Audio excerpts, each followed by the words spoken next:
আজকে চিকেনের একটা একদম নতুনত্ব রেসিপি নিয়ে চলে এসেছি। এই মশলাটার নাম সুহানার বাটার চিকেন মিক্স। যে কোনো স্মার্ট বাজারে এটা পাওয়া যাবে। এই মশলার প্যাকেটেই লেখা ছিল কতটা পরিমাণ চিকেন লাগবে, কি কি ইনগ্রেডিয়েন্টস লাগবে, সবকিছু।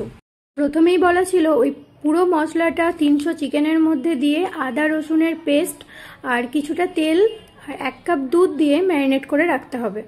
হ্যাঁ, বলে রাখি, এখানে 300 চিকেন লেখা ছিল, আমি কিন্তু তার বদলে 400 চিকেন এনেছিলাম। এর জন্য কিন্তু কোনো রকম টেস্টের কোনো হেরফের হয়নি। চিকেনটাকে 30 মিনিটের জন্য ওইভাবেই রেখে দিতে হবে। তারপর কড়াইয়ের মধ্যে বাটার বা বাটারের সাথে সাদা তেল অল্প দিয়ে টমেটোর পেস্টটাকে ভালো করে কষিয়ে নিতে হবে। টমেটোটা ভালো মতো কষানো হয়ে গেলেই ম্যারিনেট করা চিকেনটাকে দিয়ে দিতে হবে। ব্যাস, তারপর আর কোনো ঝামেলা নেই, শুধুমাত্র কষাতে হবে। দেখতেই পাচ্ছ কালারটা কোথায় এসে দাঁড়িয়েছে। আর টেস্ট নিয়ে কোনো কথা হবে না। মাংসটার থেকে তেল ছেড়ে দেওয়ার পরে কিছুটা গরম জল দিয়ে আরও কিছুক্ষণ সেদ্ধর জন্য দেব। চিকেন সেদ্ধ হয়ে গেলেই একদম রেডি সুহানার বাটার চিকেন।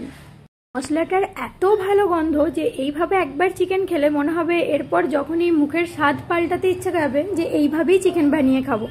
যে কোনো মল, স্মার্ট বাজার, মোড়, যে কোনো জায়গায় পেয়ে যাবেন। দামও 35 টাকার মতো পড়বে। তো তোমরাও ঝটপট একদিন বানিয়ে নাও। আমি তো একবার বানানোর পর আবার 2টো প্যাকেট নিয়ে এসেছি। আশা করছি তোমাদেরও খুব ভালো লাগবে। এই রেসিপিটা যেদিন প্রথম বানিয়েছিলাম সেদিন রান্নার ভিডিওটা বানিয়ে রেখেছিলাম। আমাদের এত ভালো লেগেছিল, সেকেন্ড দিন যখন আমাদের বাড়ির লোকজন এসেছিল তাদের জন্য এই রেসিপিটাই বানিয়েছিলাম। তো রান্না তো আমি করে দিই, কিন্তু ভাগ আমি করতে পারি না, তাই ভাগ করার দায়িত্ব ওর ছিল। রেসিপিটা সবাই বেশ পছন্দ করেছিল, আর আমরাও হাসি মজা খাওয়া দাওয়ার সাথে একটা সুন্দর দিন কাটিয়েছিলাম।